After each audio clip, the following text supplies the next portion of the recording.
Hey TV fans and hey Buffy fans, I am here today to start covering Buffy Season 6. So on this video I will be talking about the two-part season opener, Bargain Parts 1 and 2. Just to say that I will be flying solo this season for Buffy, but there may well be the odd guest here and there. Once I have finished Buffy, the plan is to move on to the spin-off show Angel. So that will happen pretty quick after Buffy. There will be some roundup videos probably and list type videos at the end of this, but pretty soon after I plan to start Angel. Before I dive into the opening episodes of Season 6, first a little background on Buffy Season 6, because it was all changed this season. So it was the first season of Buffy on the Ugly Stepchild network of UPN. Buffy, Veronica Mars and Star Trek Voyager were the three big flagship shows for the new network. UPN ran from 1995 to 2006 after being created in 93, and it was a network jointly owned by Paramount Television, Viacom and CBS Corporation, and was riddled by inter-corporation turmoil throughout its brief history. One of the problems being that there were too many hands in too many pies. Former WCW executive Eric Bischoff was said that Time Warner, who had a huge stake in the wrestling promotion, was considering a bid to air episodes of Buffy the Vampire Slayer at the time, and that I guess would have featured kind of tie-ins to the wrestling promotion and to Buffy, which would have been quite cool to have seen, to be fair. Speaking of wrestling, WWE SmackDown had a run on UPN in the early 2000s. Time Warner eventually had a controlling share in UPN alongside CBS. Select programs from UPN and the WB that used to air Buffy would switch to a new network, the CW. UPN got off to a strong start with the 2-hour premiere of Star Trek Voyager, scoring 21.3 million in the ratings. However, that show rarely got a rating close to that again, and a lot of the new shows failed to get beyond season 1. Voyager was a good example of a series which suffered creatively because of the network's insistence on appealing to a teen audience. Next Wednesday, before you beam aboard Voyager, meet the creatures that are wreaking havoc. Oh, you reek. Here on Earth. Monsters are real. Deal with it. Now you tell me who kicked who's. The series premiere of Special Unit 2. Then, like father, Cute. like son. Talk about perfection. An all-new Voyager. It all starts next Wednesday at 8, 7 Central on UPN. Already an established show, Buffy proved one of the more reliable ratings puller for the new network during its 2 years there. Weirdly enough, the show was one of the few which didn't go full-blown teen, with season 6 taking a turn for the more adult and becoming maybe the darkest season yet, a change which divided fans.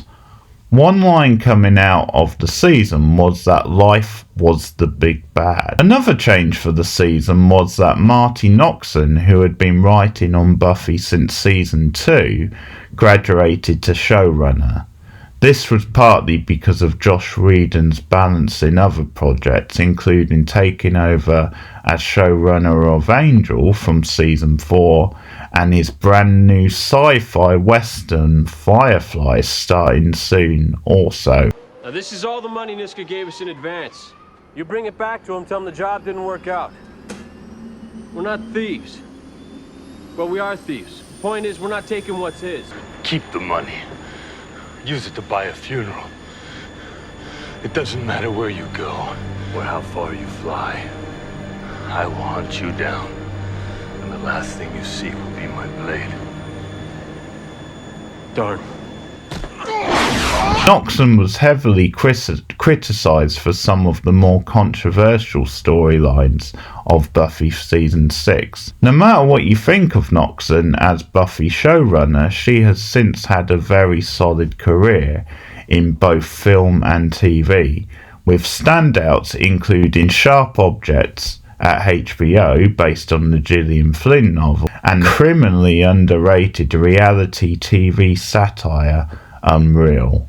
The season did earn some critical acclaim at the time, receiving 4 Primetime Emmy nominations for outstanding hairstyling, makeup for a series, non-prosthetic, and also makeup prosthetics for the episode Hell's Bells, and musical direction for the episode Once More with Feeling. The cast won for Outstanding Television Ensemble at the Satellite Awards. The Futon critics named Life Serial as the 15th best episode of 2001, Once More with Feeling the 3rd best episode of that year, and Normal Again was the 35th best episode of 2002. The season holds a rating of 67% on Rotten Tomatoes, that's from 21 reviews. Many critics praise Season 6's skill at balancing many different tones and its execution of the audacious musical episode. However, it's had its critics and left some long-time fans cold. Sci-Fi Wire said, "The show's 6th season has always been a thorn in its fandom side. It was a little darker, a little meaner, and a little too different to what had come before for the entrenched base to accept." Joanna Robinson of Vanity Fair wrote, "A dark, unpopular chapter in the show's 7-year run. Once its most hated, has become its most important."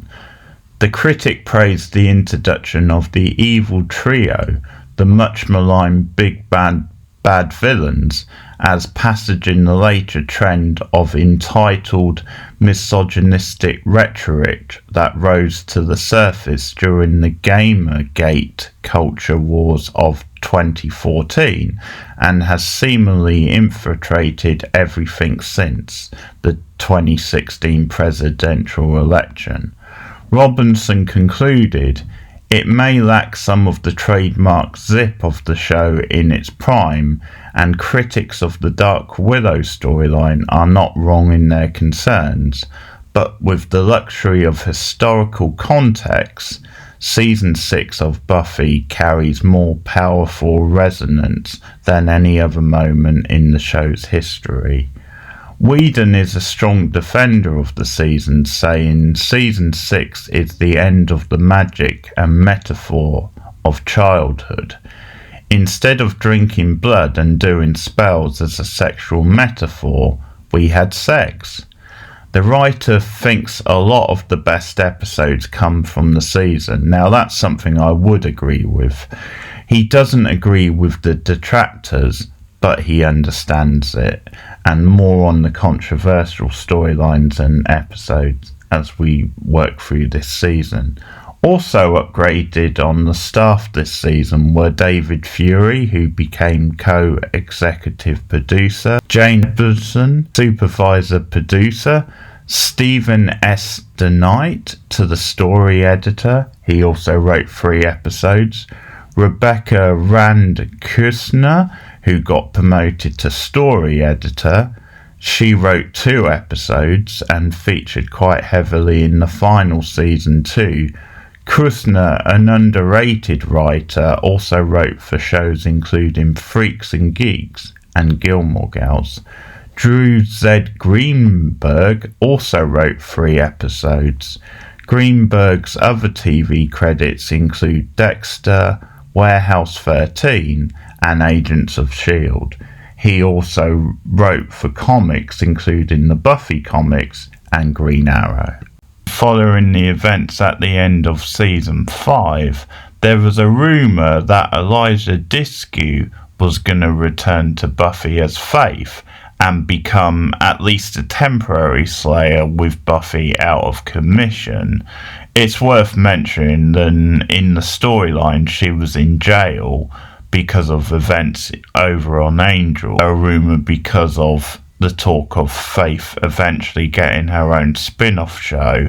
In the end, she had to make do with starring in her own shows, True Calling and Dollhouse, which reunited her with Whedon. She also had bit part roles in films for a while, including as one of the lead in survival horror Wrong Turn. More on Elijah another day, but now it's time to kick off Buffy Season 6.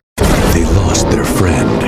Buffy didn't die a natural death. She was killed by mystical energy. They lost their leader. Who made you the boss of the group? You did. You said Willow should be boss. And you made her this little plaque that said boss of us and purple sparkles on it. But you can't keep a good Slayer down. Buffy? Sarah Michelle Gellar. Is it you? Buffy the Vampire Slayer.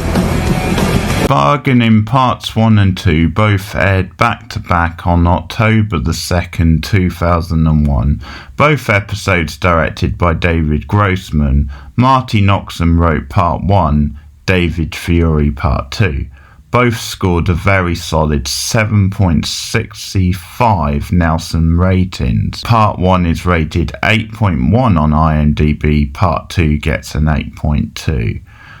With Buffy dead for 5 months, Willow and her ever-increasing powers is the leader on patrols for the Scoobies, with the imperfect Buffy bot masquerading as the Slayer and appearing as Dawn's guardian at school events. Giles decides to pack up the magic box and head home for England. Anthony Stewart would become more of a guest star this season because of family commitment. Unbeknownst to the departing Watcher, Willow and gang are planning a very dark spell to try and bring Buffy back from the dead.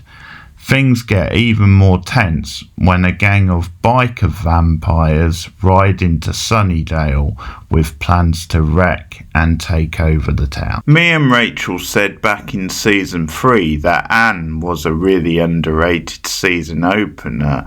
Well, I think this one, Bargaining, is even more underrated probably. The production for the new season looks very cinematic, though the B-movie gothic feel of earlier seasons is missed too. It's just different. It's a confident start, which is a nice bridge between the seasons. The Scoobies' attempts to paper over the cracks and keep things running as smoothly as possible makes sense, even if keeping that damn Buffy bot around makes Willow even more shady. The group's nervous about answering the phone to the horrible Hank, screw him forever, as he may take Dawn away if he found out the truth, is a nice touch. The Scoobies send-off for Giles at the airport is a touching moment also. There are some strong performances, including from Sarah Michelle Gellar, who has to balance a lot of different things, as both the Buffy bot and the bewildered Buffy, having just risen from the grave. The psychology of that stuff is really effective. The bleached out POV shots I particularly like. Another nice bit of direction is the pan up an image of Willow on top of the tomb in the opening scene. That's really cool, as is her voiceover transmitting messages to the Scoobies. Quite a bit different, especially for her character, even if you question how quickly Willow has jumped to this stuff. The episode does do a solid job of setting up the themes of the season. Post-apocalyptic atmosphere of Sunnydale in ruins is a great horror backdrop for the drama. Spike, the most controversial character of the season, has a solid start at least. His reaction to the Buffy bot still saying the line about liking his washboard abs is another sign of growth. The writing and acting does a deft job of making the scene more powerful than it otherwise would have been. Him and Dawn on the motorcycle was so cool it just had to make the credits.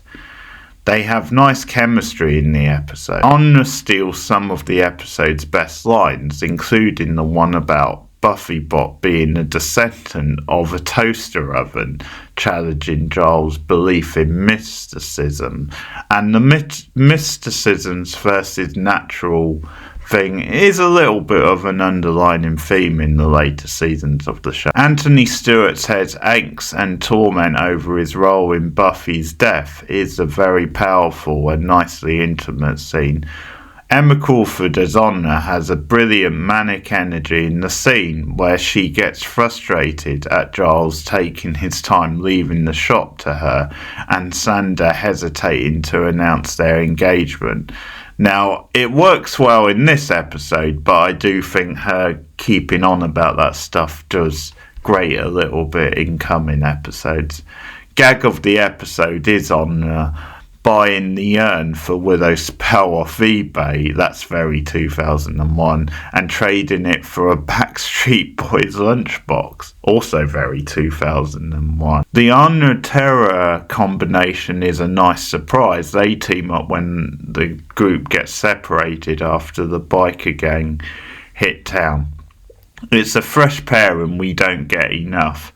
The characters actually have more in common than you would think. Terra locating Willow with a Firefly-like probe is a nice moment too for Terra, showing off her thinking outside of the box, and also that she's capable when it comes to magic too, and that is a good use of magic. The episode has a lot of heart and emotion at times too, with the Dawn and Buffy revisiting the tower scene from the end of season 5 being a really dramatic end to the episode. It's really well acted from both. Props to Michelle Trachtenberg, R.I.P. what a sad loss she is.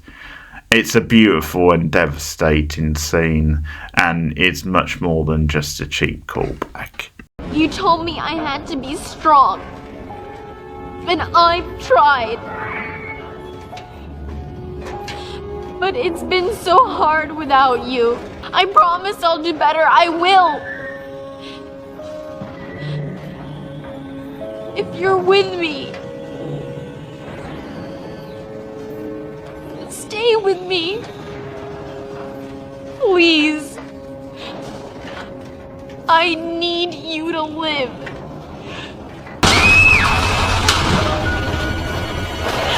Dawn?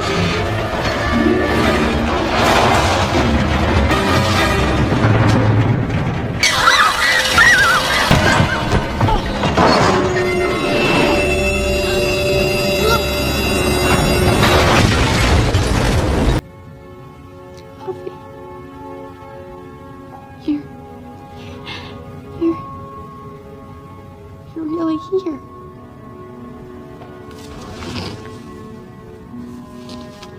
You're alive.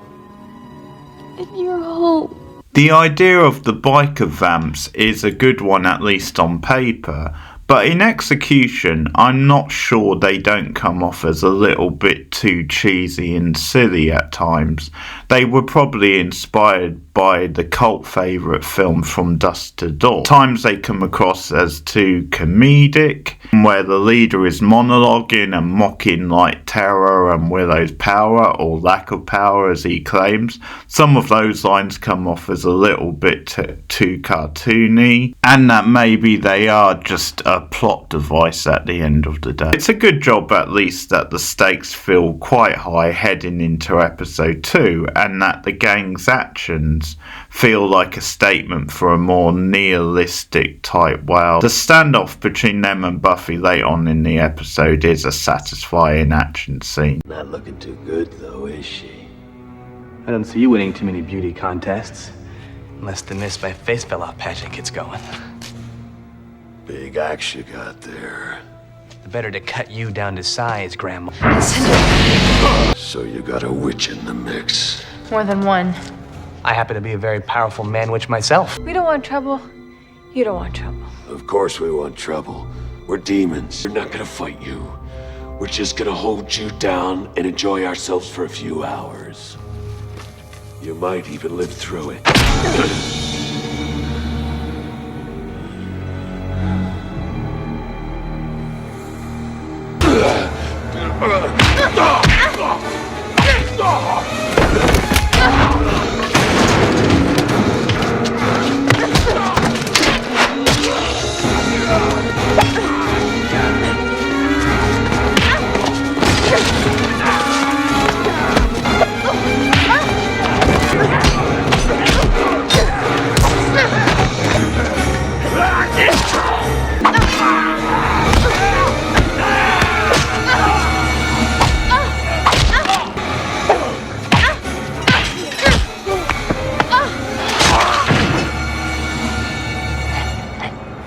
From Willow's spell are a little too cheesy and fantasy for my liking as well, but for the most part the episode gets a good balance between this stuff, and I did appreciate for such a dark episode at times how it was funny in places. There was still some of that sardonic wit which we know and love from the show. So overall, a very good season opener which has really held up well all these years later. So for episode MVP, it's a tough choice. I'm going to go Buffy, and I think it's just because Sarah Michelle Gellar has to balance so much, playing the two parts, the Buffy bot and then Buffy as she comes out from the grave and trying to sell all that stuff. She gets to be a badass at times as well. So she has a lot to do, and she does it all very well, I think. And there's just so much riding on Buffy in this episode about bringing her back, what the consequences may be, and how she can impact the final battle. And of course, the stuff with her and Dawn is at the end is just beautiful. Spike, I think, is a strong contender as well, even though he's not in the episode that much. But I love the stuff with him and Dawn. One cool bit with Spike I forgot to mention is the cigarette thing with Giles in the graveyard at the start. So Giles is in trouble and Willow keeps telling Spike, what are you doing? How? Because he lights up a cigarette and he's playing it all casual and cool. And then the thing is that he flicks the cigarette and kills the vamps that way. And he has that really funny and cool line, cup of tea, shag, it's all the same with you, Giles. Absolutely great from Spike there. And I think Dawn is a very strong contender for the episode as well. She brings a lot of the emotion and heart to the episode. Scene of the episode, no surprise, I'm going to go for the Dawn and Buffy tower scene at the end, because I think they just nailed that scene and what it represented. So very good stuff. Some great acting between the pair of them. Best pop culture reference, I'm going to give it to Xander, because his Wild Bunch line before the big fight with the vamps was very good. Overall, I will give the episode an 8 out of 10. So very strong stuff. But let me know what you guys think of Bargaining Parts 1 and 2, the double season opener for season 6. Like and subscribe as always. You can share me out on social media. I will be covering the whole of Buffy season 6, then on to season 7, and then, as I said, I will be going on to the spin-off show Angel, which I'm excited about because I've never covered any of that on the channel before. Coming up next time on Buffy for episode 3 of season 6, the episode is called Afterlife. Spike warns the group about the consequences of bringing Buffy back from the grave, and his prediction comes true as a demon which has followed Buffy from the afterlife latches itself onto the gang, possessing them in the process. So that will be the episode next time. You can also support me on patreon.com/boardnow for commentaries, early access to things, channel memberships for other bonuses, commentaries, reactions, special videos, all the rest of it. But thanks everyone. I'll try and get to these Buffy reviews at least every other week. Afterlife coming up for the next review. So yeah, once again, let me know what you think of this one in the comments. Keep watching TV. Keep watching Buffy. See you guys soon. Bye. Buffy didn't die a natural death. She was killed by mystical energy. We saw her body, Will. We buried it. I can do this, I promise. Tomorrow night, we're bringing Buffy back. Oh my god!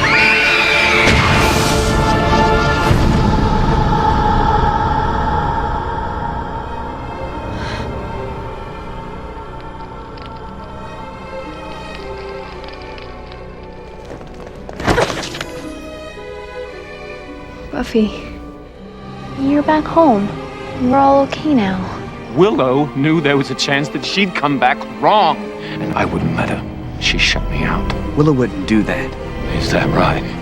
It's the thing about magic. There's always consequences. Always! You're a stupid girl. Giles. The magics you channeled are more ferocious and primal than anything you can hope to understand, and you are lucky to be alive. You're right. Magics I used are very powerful. I'm very powerful, and maybe it's not such a good idea for you to piss me off. You know how powerful magic is, how dangerous. You could hurt someone. Willow, Are you okay? But I just want to help people. You're helping yourself. Oh, I can't believe I'm saying this. Are you gonna leave me? Tara! No! Slayer, are you okay? Wherever I was happy. Everything here is hard and violent. I've taught you all I can about being the Slayer. I can't do this without you. You can. You know what I am. You come to me all the same. You don't know how hard it's been being here. It's like I'm dying. If you let loose with the magics, it'll never end. Honey, I am the magics. Buckle up. Because I've turned crow. Well, I can help you stop. The witch. She's gonna blow this town apart. Are we really gonna do this? Come on. This is a huge deal for me. 6 years as a sideman. Now I get to be the Slayer. I love you. You know I do. No, you don't. You think I haven't tried not to? I am not your girl. Willow's killing and people I love keep dying. You need help. The magic's too strong. There's no coming back. I'm not coming back.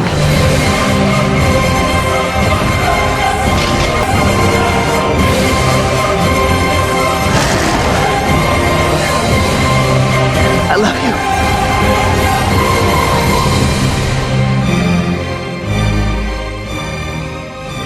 you. You might have let me in on your plan. Oh, Paul Watcher. Did your life pass before your eyes? Cup of tea, almost got shagged. Cup of tea.